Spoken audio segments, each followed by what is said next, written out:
আজকে আমরা আলাপ করব সর্ট অ্যানালাইসিস নিয়ে। মানে আপনি কোনো একটা উদ্যোগ গ্রহণ করতে গেলে এই সর্ট অ্যানালাইসিসটা কেন করবেন এবং কিভাবে করবেন একটু আলাপ করব। সর্ট অ্যানালাইসিসটা কি আসলে সেটা একটু জানা দরকার এবং আমি চেষ্টা করব খুবই সহজ ভাষায়, মানে বইতে যেভাবে কঠিন কঠিন শব্দ লেখা হয় সেভাবে নয়, খুবই সহজ ভাষায় আপনাদেরকে বিষয়টা বোঝানোর চেষ্টা করব, যাতে করে আপনার মনের মধ্যে গাঁথে ব্যাপারটা এবং আপনি এটা উপলব্ধি করতে পারেন যেটা কেন দরকার প্রতিটা সিদ্ধান্ত গ্রহণের ক্ষেত্রে, প্রতিটা উদ্যোগের জন্য। আপনি যখনই সিদ্ধান্ত নেবেন তখন কিন্তু এটা দরকার। শর্ট অ্যানালাইসিসটা মূলত ইংরেজিতে SWOT, এটাকে বলা হয় শর্ট। এসতে কি, এস হলো স্ট্রেংথ, মানে আপনার শক্তিশালী দিক কোনগুলো আছে আপনার এবং আপনার প্রতিষ্ঠানের, দুটোই এখানে খুবই গুরুত্বপূর্ণ। আপনি ব্যক্তি এবং আপনার প্রতিষ্ঠান দুটোই গুরুত্বপূর্ণ। সো আপনার এবং আপনার প্রতিষ্ঠানের শক্তি কি সেটা প্রথমে জানা দরকার। তারপরে হচ্ছে উইকনেস, দুর্বলতাগুলো কি কি আপনার এবং আপনার প্রতিষ্ঠানের, সেটা জানা দরকার।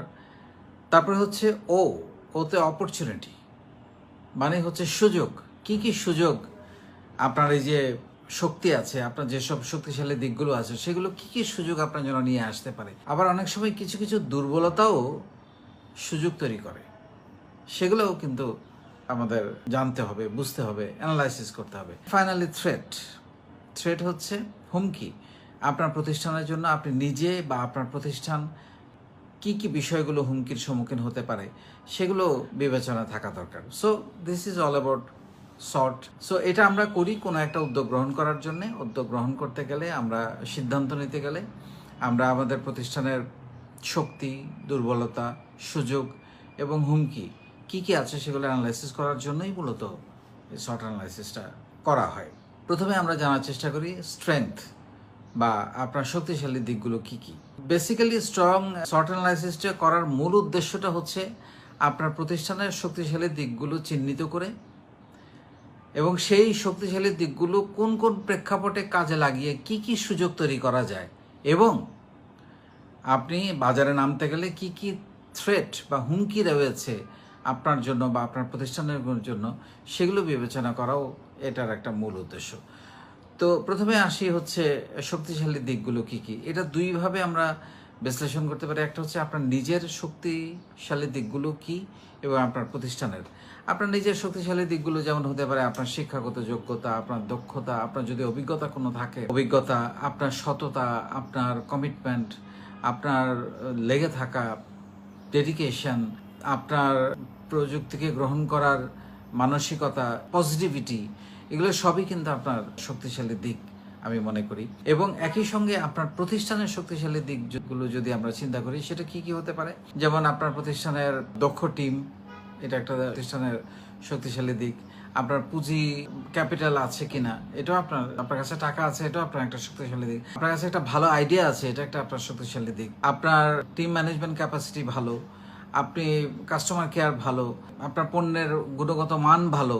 সো এইগুলো জিনিসগুলো আপনার একটা বাজার তৈরি করা আছে অলরেডি, এটা কিন্তু আপনার একটা শক্তি, যার নাই তো নাই। এটা হচ্ছে আপনার স্ট্রেংথ। এই স্ট্রেংথগুলো যদি আপনি জানেন, বোঝেন, ঠিকমতো আইডেন্টিফাই করতে পারেন, পর্যালোচনা করতে পারেন, তাহলে আপনার জন্য এগিয়ে যাওয়া সহজ হয়ে যাবে।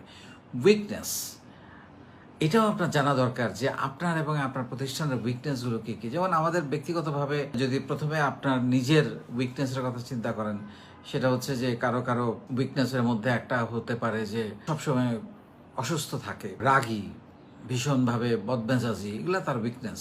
এগুলো দিয়ে টিম ম্যানেজ করা যায় না। নেগেটিভ আচরণ করে, এগুলো তার উইকনেস।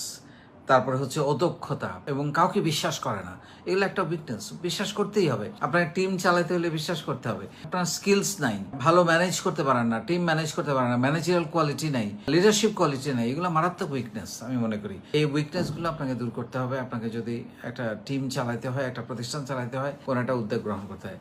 এবং একই সঙ্গে আপনার প্রতিষ্ঠানের উইকনেস যেগুলো আমরা আলোচনা করতে পারি সেটা হচ্ছে যেমন দক্ষতার অভাব, প্রতিযোগিতা অন্য প্রতিষ্ঠান থেকে পিছিয়ে থাকা, দক্ষ টিমের অভাব, যেটা আপনার নিজেরও উইকনেস, সেটা প্রতিষ্ঠানের উইকনেস।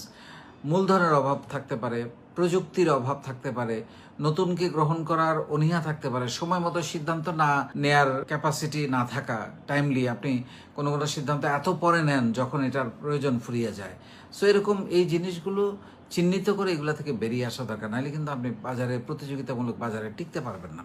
সেজন্য আপনাকে আপনার উইকনেসগুলো, আপনার নিজের এবং প্রতিষ্ঠানের উইকনেসগুলো জেনে সেগুলো থেকে বেরিয়ে আসার সবচাইতে সুবিধা হচ্ছে, আপনি যদি আপনার নিজের ভুলটা স্বীকার না করেন, আপনি কোনোদিন ভুলটা সমাধান করতে পারবেন না। সেই জন্যই এই উইকনেসের কথা বলা হয়েছে যে আপনার কি কি উইকনেস আছে। একটা মানুষের উইকনেস থাকতেই পারে, যেমন অতিরিক্ত বিশ্বাস করে, এটাও একটা উইকনেস, আবার বিশ্বাস না করাটাও একটা উইকনেস। সো সবকিছু ব্যালেন্স করেই চলতে হয়।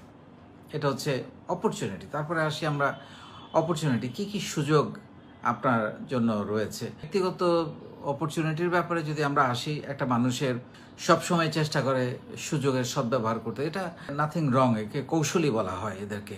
এটা উচিত, ব্যবহার করা উচিত, এবং এটা নির্ভর করবে আপনার দক্ষতা, বুদ্ধিমত্তা, আপনার ভবিষ্যৎ দেখা, অবজারভেশন পাওয়ার, এটার উপরে এক ব্যক্তিগত এই অপরচুনিটিগুলো আপনার নির্ভর করবে। যেমন কোভিড এসেছিল আমাদের জীবনে, কোভিডে অনেকেই সর্বশান্ত হয়ে গেছে, আবার অনেকেই নানান বুদ্ধি, তার বুদ্ধিমত্তা কাজে লাগিয়ে, সময়টাকে কাজে লাগিয়ে, ঘরে বসে থাকাটাকে কাজে লাগিয়ে, প্রযুক্তিকে কাজে লাগিয়ে সে কিন্তু নতুন নতুন ইনোভেশন তৈরি করেছে এবং নতুন নতুন বিজনেস আইডিয়া তৈরি করে এবং ব্যাপকভাবে লাভবান হয়েছে। সো বিষয়টা এরকম। আর প্রতিষ্ঠানের জন্য যে সুযোগগুলো হতে পারে, যেমন ধরেন আপনার পণ্যের চাহিদা অনেক বেশি কিন্তু যোগান কম, সেইটাকে আপনি কাজে লাগাতে পারেন। আপনার প্রোডাক্ট নিশ প্রোডাক্ট, যেটা প্রতিযোগী তেমন একটা নাই, সেরকম পণ্য আপনার আছে, আপনি সরকারি কোনো প্রণোদনা পেয়েছেন, সেটা একটা সুযোগ আমি মনে করি। তারপরে গ্রাহকের সন্তুষ্টি, সৃজনশীলতা, আবেগীয় প্রচারণা, এটা আজকাল ডিজিটাল মার্কেটিং একটা বড় ব্যাপার হয়ে দাঁড়িয়েছে, যে প্রচারণাগুলো যেন আবেগময় হয়। কাছে আসার গল্প, দূরে থাকার গল্প, বাবা কতদিন তোমার গলার আওয়াজ শুনেন, এরকম অনেক কথা বলে মানুষকে কাছে টানার চেষ্টা করা হয়। মায়ের অনেক ভালোবাসাকে দিয়ে কাছে টানার চেষ্টা করা হয়। সো নানানভাবে আমরা অনেক আবেগীয় বিজ্ঞাপন আজকাল করে থাকি। সো এগুলো অপরচুনিটি তৈরি করে, এগুলো অপরচুনিটি। এবং কখনো কখনো অনেক বিরাট প্রতিবন্ধকতা, কোনো একটা কোনো একটা সুযোগ তৈরি করে দেয় আপনার জন্য। So these all are opportunity, আপনার ব্যক্তিগত অপরচুনিটি এবং প্রাতিষ্ঠানিক অপরচুনিটি। ফাইনালি সেটা হচ্ছে থ্রেটস, হুমকি কি আপনার জন্য ব্যক্তিগতভাবে, আপনার জন্য এবং আপনার প্রতিষ্ঠানের জন্য। আপনি ব্যক্তিগতভাবে হুমকির একটা বড় কারণ হতে পারেন যে আপনার শারীরিক কোনো অক্ষমতা, আপনি সঠিকভাবে পরিশ্রম করতে পারেন না, ফিজিক্যালি ফিট না, এটা একটা বড় ধরনের হুমকি আমি মনে করি। আপনি স্বাস্থ্যের খেয়াল রাখেন না। আপনাকে যদি পরিশ্রম করতে হয়, আপনাকে প্রতিদিন 1 ঘন্টা ঘাম ঝরাতে হবে, আপনাকে দৌড়াতে হবে, ব্যায়াম করতে হবে, আপনি ফিট না থাকলে আপনি কোনো দিন, এটা আপনার জন্য একটা বিরাট হুমকি, আপনার জন্য, আপনার প্রতিষ্ঠানের জন্য। যেহেতু আপনি সেই প্রতিষ্ঠানের একজন কর্মী বা একজন সিইও বা একজন চেয়ারম্যান, হোয়াটএভার যেই হন না কেন, এটা আপনার জন্য মারাত্মক ধরনের সুবিধা। বা ব্যক্তিগত কোনো নিরাপত্তার অভাব যদি আপনি বোধ করেন, আপনি হয়তো বেরোতে পারছেন না, বা আপনি আইনগত কোনো সমস্যায় পড়ে গেছেন, আপনি কাজ করতে পারছেন না। সো এগুলো কিন্তু একটা প্রতিষ্ঠানের জন্য, কেউ হয়তো কোনো কারণে জেলে চলে গেছে বা কোনো কারণে পালিয়ে গেছে, তাহলে তার প্রতিষ্ঠান বিপদে পড়বে খুব স্বাভাবিকভাবে। সেগুলো একটা হুমকি। তারপরে তার ব্যক্তিগত অদক্ষতা একটা হুমকি, কারণ সে আপডেটেড হয় নাই, সারা দুনিয়া এগিয়ে গেছে, উনি এখনো মেল চেক করতে পারেন না, উনি এখনো সোশ্যাল মিডিয়া ব্যবহার করতে জানেন না, কম্পিউটার ব্যবহার করেন না। এরকম অনেক লোক আছে যারা অনেক বড় বড় মানুষ ছিলেন এক সময়, কিন্তু নানান কারণে নিজেকে আপডেট করেন নাই। সো এগুলো একটা থ্রেট আমি মনে করি।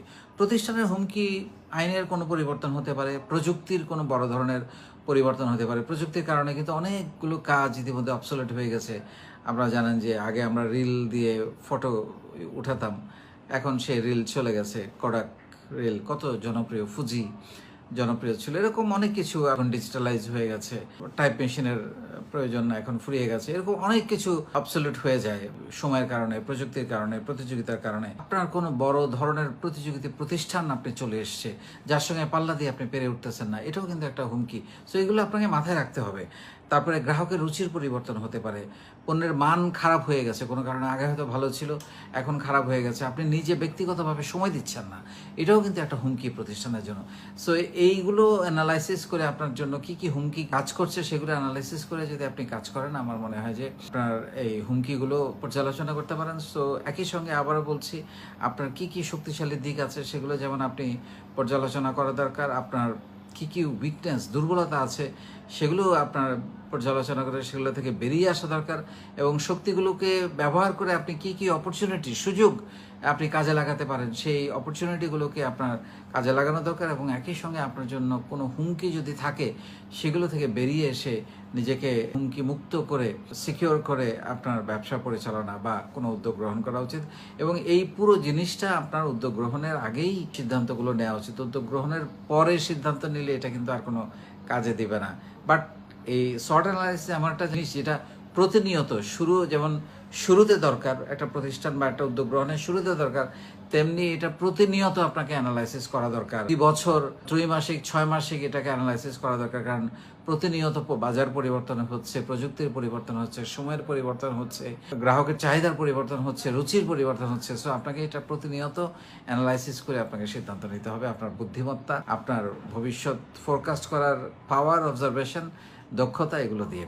অনেক ভালো থাকবেন। আমার মনে হয় খুবই সহজভাবে আপনাদেরকে বিষয়টা আমি বুঝাতে পেরেছি, কারণ বইতে অনেক কঠিন কঠিন সব শব্দ লেখা থাকে যেগুলো অনেক সময় আপনাদের জন্য বুঝতে অসুবিধা হয়, সেগুলোকে সহজ ভাষায় আপনাদের জন্য তৈরি করে বলার চেষ্টা করলাম। এগুলোকে কাজে লাগিয়ে আপনি আপনার ব্যবসায় আরও এগিয়ে যান, বড় হন, অনেক বড় হন, স্বপ্নটা বড় করে দেখেন, ইনশাআল্লাহ সফলতাও বড় করে আসবে। অনেক ধন্যবাদ। আসসালামু আলাইকুম।